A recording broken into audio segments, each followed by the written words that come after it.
Lúcifer ou rei de Tiro? Ezequiel 28:1. De novo veio a mim a palavra do Senhor, dizendo: Filho do homem, diga ao governador de Tiro, ou seja, príncipe, assim diz o soberano, o Senhor. Visto como se elevou o teu coração, disseste: Sou um Deus.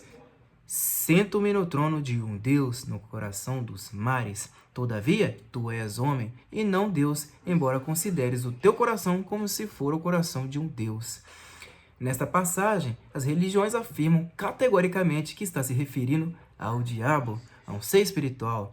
Trata-se, na verdade, do rei de Tiro, de uma pessoa e não de um ser invisível. Ezequiel 28:3. Com efeito, és mais sábio que Daniel. Não há segredo algum que se possa esconder de ti. De fato, o rei de Tiro era um homem muito sábio nos seus negócios, mas não usou sua sabedoria para o bem e não tinha humildade nele. Ezequiel 28:4. Pela tua sabedoria, pelo teu entendimento, alcançaste para ti riquezas e adquiriste ouro e prata nos teus tesouros. O rei de Tiro era muito sábio nos seus negócios. Vejamos, diabo não tinha comércio, nem ouro, nem prata. Então, para que iria querer bens materiais? Ele não iria querer um bem mais precioso das pessoas, que é a própria vida? Ezequiel 28:5. Pela tua grande sabedoria no comércio aumentaste as tuas riquezas, e por causa das tuas riquezas eleva-se o teu coração. Religiosos dizem que Satanás teve inveja de Jesus, que era um anjo de luz, que morava no céu, que entrou numa sala chamada abismo, onde tinham segredos da maldade, e ele teve a curiosidade de conhecer. Descrevem que ele elevou o seu coração e foi jogado na terra. Dizem que foi no princípio, mas no princípio não teve esses tais acontecimentos. Isso é uma grande mentira. Acima fala que o rei de Tiro que elevou o seu coração se sentindo um Deus, e não Satanás. Ezequiel 28:6. Portanto, assim diz o Senhor Deus, pois que consideras o teu coração como se fora o coração de um Deus. Aqui está falando a respeito do rei de Tiro, que se achava um Deus para os povos. Ezequiel 28:7. Por isso eis que eu trarei sobre ti estrangeiros, os mais terríveis entre as nações, os quais desembainharão as suas espadas contra a formosura da tua sabedoria e mancharão o teu esplendor. Observe que essa passagem, se estivesse falando de Satanás, um ser invisível, de que adiantaria desembainhar uma espada? Como é que faz para você desferir golpes de espada em um ser que é invisível? É evidente que está falando do próprio rei de Tiro. Ezequiel 28:8. Eles te farão descer à cova e morrerás da morte dos traspassados no meio dos mares. Satanás descer à cova? Ser traspassado a espada no meio dos mares? Lembrando que mares são pessoas. Eles que veriam o rei de Tiro sendo morto pelos estrangeiros. Ezequiel 28:9. Acaso dirás ainda diante daquele que te matar, eu sou um Deus? Mas tu és um homem, e não um Deus, na mão do que te traspassa. Se fica bem nítido que se trata de um homem, como poderia traspassar um ser invisível? Ezequiel 28:10. Da morte dos incircuncisos morrerás por mãos de estrangeiros, pois eu o falei, diz o Senhor Deus. Quem está falando é Ezequiel, mas por determinação de Deus. Ezequiel 28:11-12. Veio mais a mim a palavra do Senhor, dizendo: Filho do homem, levanta uma lamentação sobre o rei de Tiro e diz-lhe: Assim diz o Senhor Deus, tu eras o selo da perfeição, cheio de sabedoria e perfeito em formosura. O verbo aqui está no passado, mas de fato o rei de Tiro era uma pessoa bela e de aparência bonita. Ezequiel 28:13.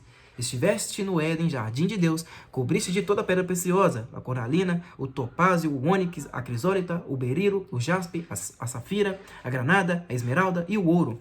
Em ti se faziam os teus tambores e os teus pífaros.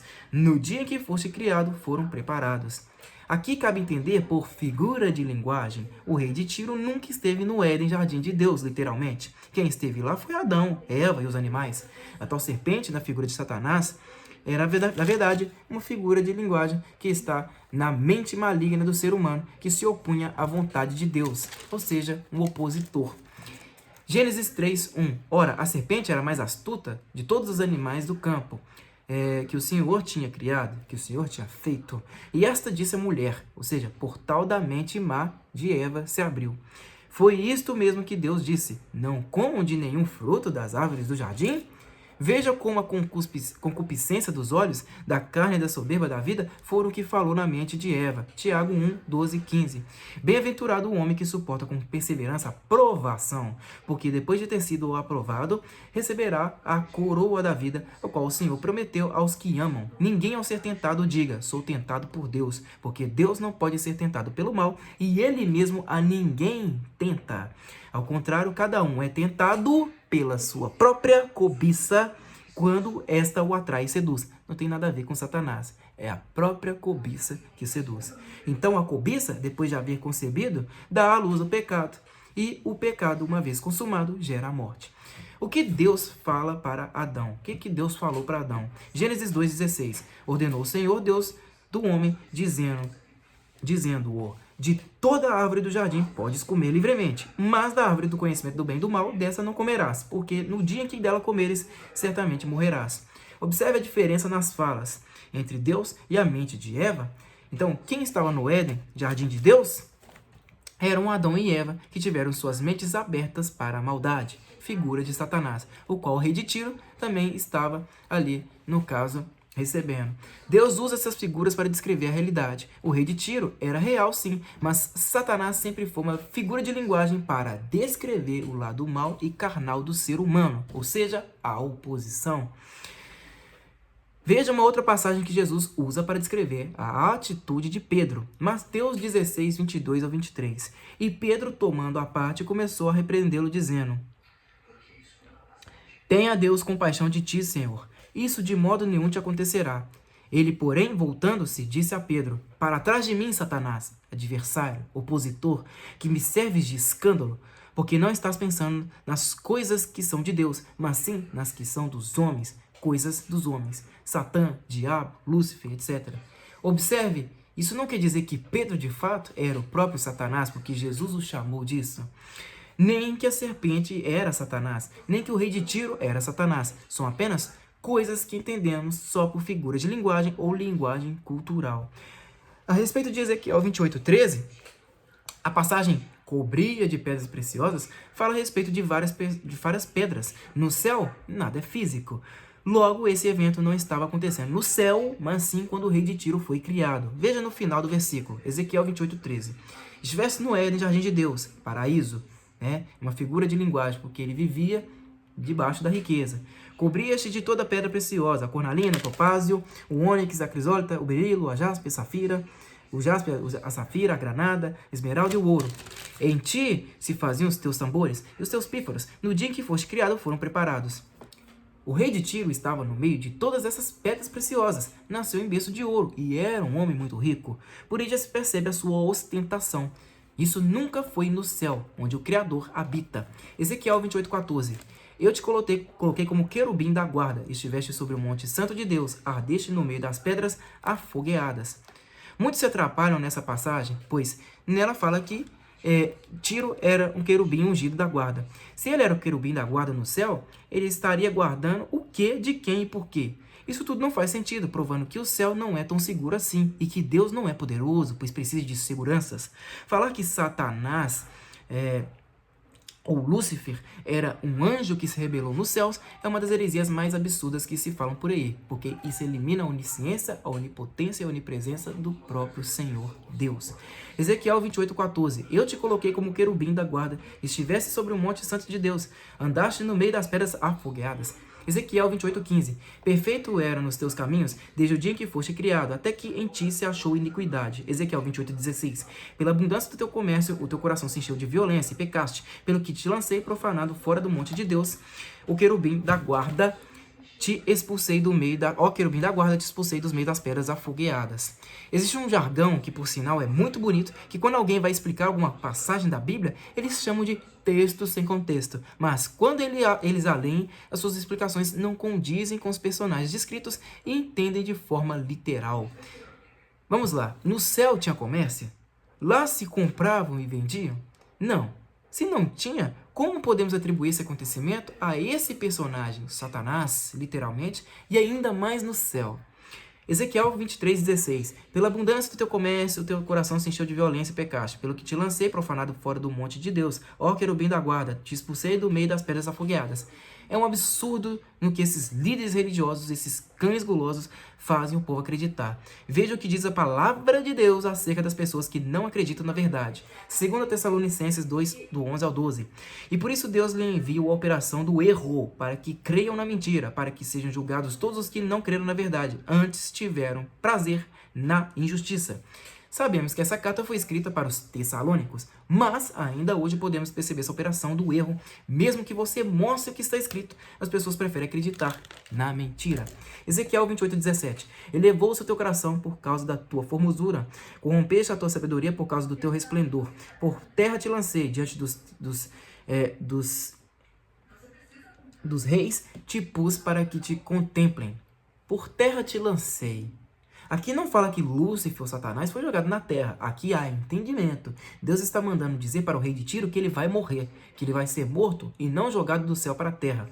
Deus manda avisar o rei de Tiro que ele vai ser morto à espadada diante dos reis, por um estrangeiro. Será que no céu, por acaso, tem reis para contemplar o rei de Tiro? Ou seria o próprio Deus que iria idolatrá-lo? Nenhuma dessas interpretações faz sentido algum. Ezequiel 28:19. Pela multidão das tuas iniquidades, na injustiça do teu comércio, profanaste os teus santuários. Eu, pois, fiz sair do meio de ti um fogo que te consumiu a ti, e te formei em cima de ti, e te tornei em cima, e que te tornei em cinza sobre a terra, à vista de todos os que te contemplavam. Observe que o verbo da passagem acima está no presente, mas isso aconteceu no passado e não no futuro. Diz que o rei de Tiro morreu e foi transformado em cinza na frente dos que o admiravam. Ezequiel 28:19. Todos os que te conhecem entre os povos estão espantados de ti. Chegaste a um fim horrível e não mais existirás para todo ou sempre. Como pode no céu ter pessoas e com sentimento de espanto? Ezequiel 28, do 20 ao 24. Novamente veio a minha palavra do Senhor, dizendo: Filho do homem, dirige o teu rosto para Sidom e profetiza contra ela e dize: Assim diz o Senhor Deus. Eis-me contra ti, ó Sidom, e serei glorificado no meio de ti, e saberão que eu sou o Senhor. Quando nela executar juízos, e nela me santificar, pois lhe enviarei peste e sangue nas suas ruas, e os traspassados cairão no meio dela, estando a espada contra ela por todos os lados, e saberão que eu sou o Senhor, e a casa de Israel nunca mais terá espinho que a fira, nem abrolho que lhe cause dor, entre os que se acham ao redor deles e que os desprezam, e saberão que eu sou o Senhor Deus. O objetivo com esses comentários é provar, à luz das Escrituras, que esses versículos estão falando do rei de Tiro, que por sua vez não andava bem aos olhos de Deus. Ezequiel 28, do 25 ao 26. Assim diz o Senhor Deus: Quando eu congregar a casa de Israel dentre os povos entre os quais estão espalhados, e eu me santificar entre eles à vista das nações, então habitarão na sua terra que dei a meu povo, a Jacó. E habitarão nela seguros. Sim, edificarão casas e plantarão vinhas, e habitarão seguros quando eu executar juízos contra todos os que estão ao seu redor e que os desprezam, e saberão que eu sou o Senhor seu Deus. Essa passagem do rei de Tiro é mais uma armadilha para aterrorizar as pessoas e mantê-las presas dentro do sistema religioso. O diabo nunca foi um ser visível, nem nunca existiu da forma como pregam por aí. Se Satanás fosse mesmo um ser angelical, expulso do céu, por que Deus permitiria que ele voltasse para lá e ainda ficasse de papinho com ele? A verdade é que essas figuras de linguagem não se entendem como se lê, e sim como uma interpretação.